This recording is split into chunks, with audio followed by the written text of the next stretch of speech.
If someone had told me a year ago that I would be sitting here, confessing my darkest secret, I would have called them a liar. But life has a way of taking us to places we never imagined. My name is Amina. I am 25 years old, a devout Muslim woman who came to America searching for a better life. But what I found instead was a temptation so powerful that it shattered everything I believed in. It all started when I became a nanny for the Carter family.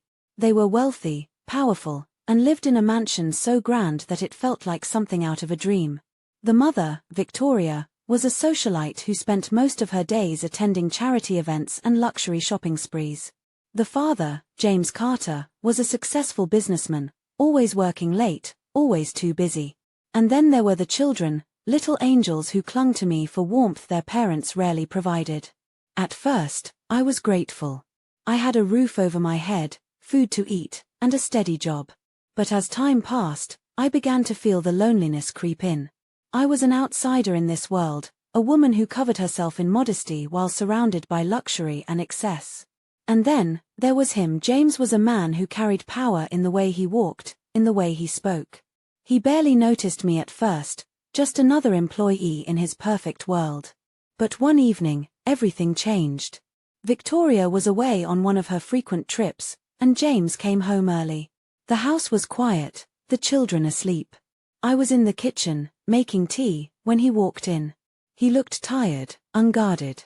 "Amina," he said, his voice softer than usual. "Do you ever stop taking care of everyone?" I laughed nervously, unsure of how to respond. But then he did something unexpected. He sat down at the kitchen table and started talking to me. Not as an employee, but as a person.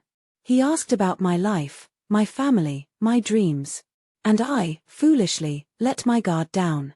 It started with small moments. Passing glances, lingering touches as he handed me a cup of coffee, the way his voice softened when he spoke my name. I told myself it was nothing. A trick of my imagination. But deep down, I knew better. I fought it. Every day, I reminded myself of who I was, of my faith, of my morals. I prayed harder, covered myself more, avoided him as much as I could. But temptation has a way of finding cracks in even the strongest walls. One evening, the children had gone to bed, and I was sitting in the library, reading. James walked in, a glass of whiskey in his hand. "Couldn't sleep?" he asked. I shook my head, my heart pounding. He sat across from me, studying me in a way that made my skin burn. "You don't belong here," he said suddenly. "You're too good for this place. For this life." I should have walked away. I should have left the room, but I didn't. Instead, I let him talk, let him pull me into his world. And then, before I could stop it, he leaned in. The moment his lips touched mine, 1,000 thoughts raced through my mind. Sin. Betrayal. The consequences of what I was doing. But none of it was enough to stop me. The affair was a secret we carried in stolen moments. In dark corners of the house when no one was looking. In whispered conversations that felt like confessions of a crime we couldn't stop committing. Every time, I told myself it was the last. Every time, I prayed for forgiveness. But I kept going back. The guilt ate at me. My prayers felt empty, my reflection a stranger. I wanted to stop, but I was trapped in a web of desire and regret. And then, Victoria found out. I don't know how. Maybe she saw the way we looked at each other.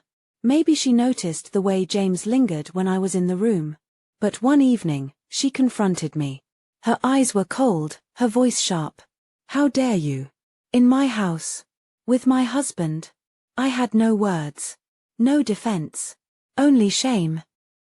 I was dismissed that night. No goodbye to the children, no second chances. Just a suitcase and a car that took me away from the life I had destroyed. I tell this story not for sympathy, but as a warning. Temptation does not announce itself. It sneaks in, disguised as kindness, as understanding. And before you know it, you are lost. I am Amina. A woman who fell. A woman who sinned. A woman who lost herself in a moment of weakness. And this is my confession.